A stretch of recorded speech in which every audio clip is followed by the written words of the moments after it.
On this seventh Sunday after the Epiphany, it comes as a bit of a surprise when the Revised Common Lectionary plops us down without precursor into the 45th chapter of Genesis, near the end of the epic tale of Joseph.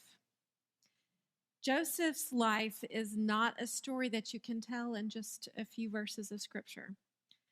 So, this selection today leaves it up to us to know and understand quite a bit of backstory.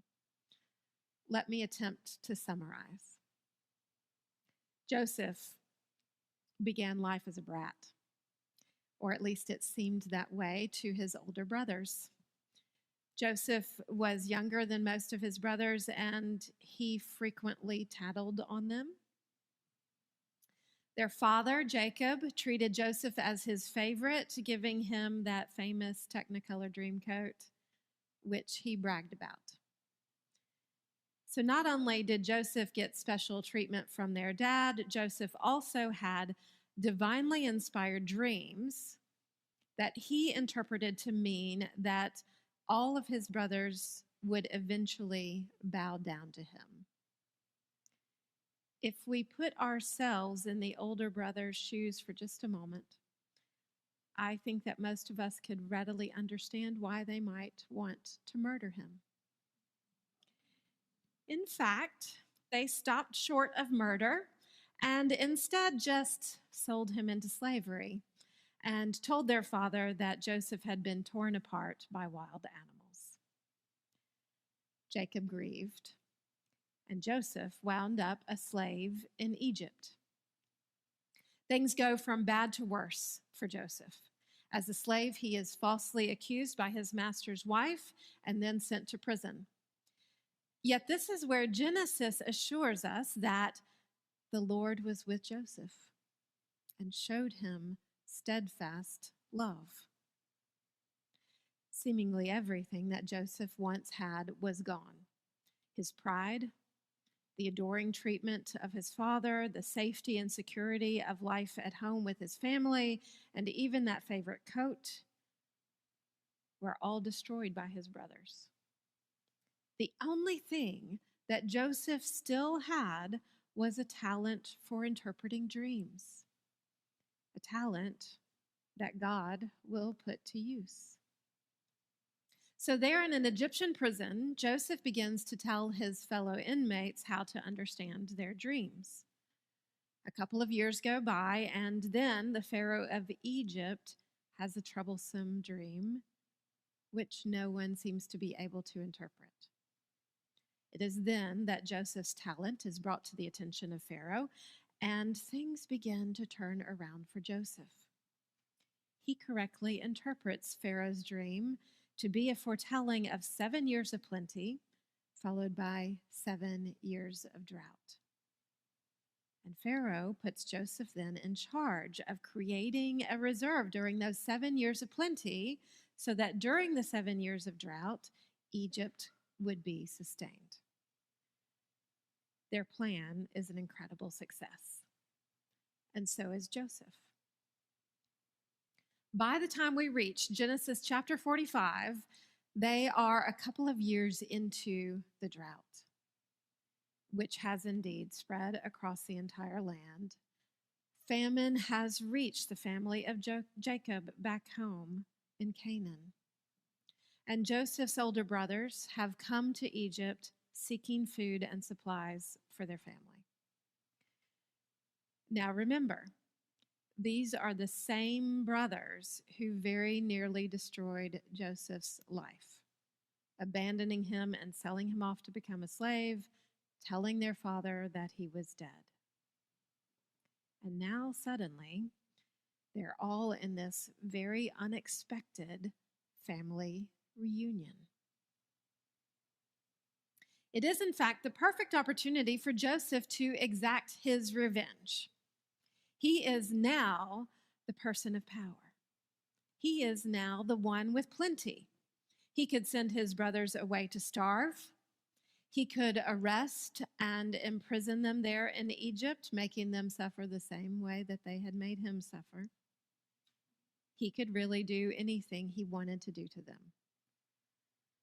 But the truth is that none of those options could bring back the lost years with his family or change the hurts of the past.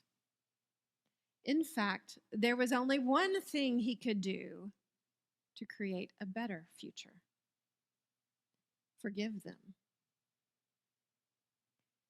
Joseph chose to look back at that traumatic life and see that God had been with him always. God was with him through all the pain that his brothers had inflicted upon him. God was with him to turn misfortune into fortune. God had in fact used his brother's terrible sin to create the opportunity for their salvation. Had they not sent Joseph to Egypt, then Joseph would not have been there to ensure the prosperity of Egypt that would eventually and ultimately protect his family. Joseph has grown from an arrogant child into a faithful man. And with his gift for insight, he can now see that God has given him the incredible opportunity to be reunited with his family, to ensure their survival, to create a future for all of them. But the only way to unlock that opportunity, the only way through that door, was forgiveness. I don't imagine that it was easy. Easy would have been to just send his brothers away.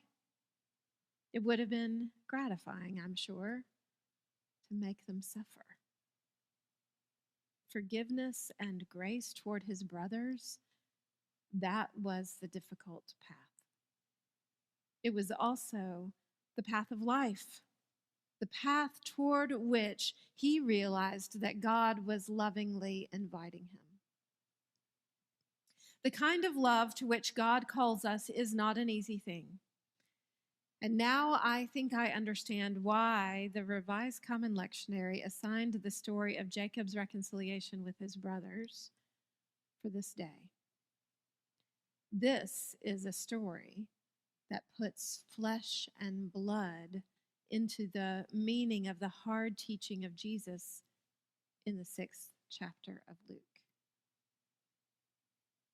Jesus says, I say to you that listen, love your enemies, do good to those who hate you, bless those who curse you, pray for those who abuse you. If anyone strikes you on the cheek, offer them the other also. And from anyone who takes away your coat, do not withhold even your shirt. Give to everyone who begs from you. And if anyone takes away your goods, do not ask for them again. Do to others as you would have them do to you. This is not a gospel for wimps, though some read it that way.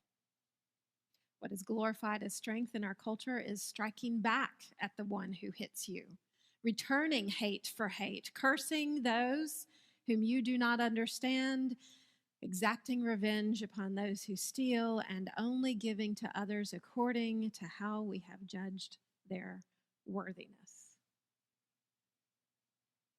Jesus' teaching is radically different and much more difficult. But love your enemies, do good, and lend, expecting nothing in return. Your reward will be great, and you will be children of the Most High, for he is kind to the ungrateful and the wicked.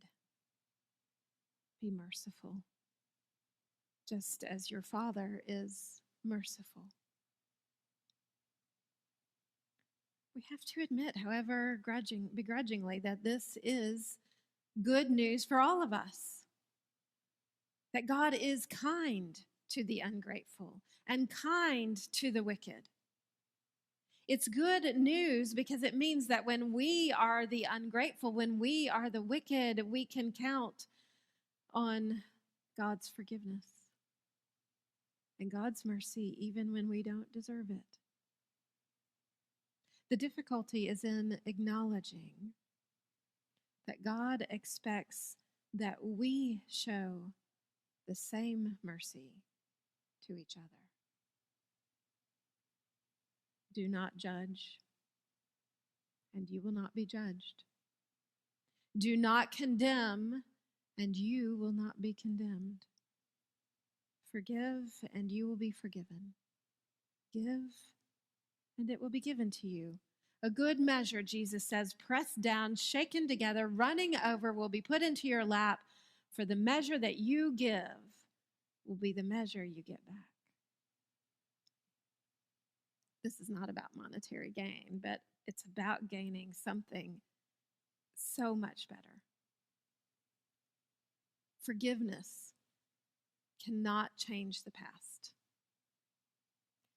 but it does change the future. This is what Joseph realized back in Egypt, that only forgiveness, grace, and generosity could create a better future for himself and for his family. So as Christians, we don't practice praying for our enemies, refraining from violence, and giving without expectation of return just because we imagine that that makes us nicer people. No, we practice forgiveness, peace, and mercy because these are the things that unlock the kingdom of heaven. These are the difficult tasks that Jesus sets before us so that we can restore the whole human family and ensure that we may enter the promised kingdom together. Forgiveness is the way to our future. Jesus teaches us what Joseph showed us, that life is not easy, that life actually is sometimes quite cruel. And yet, God is always with us. God will be with us throughout all of it, always pointing us and inviting us to what Paul called a yet more excellent way. It is the way of love.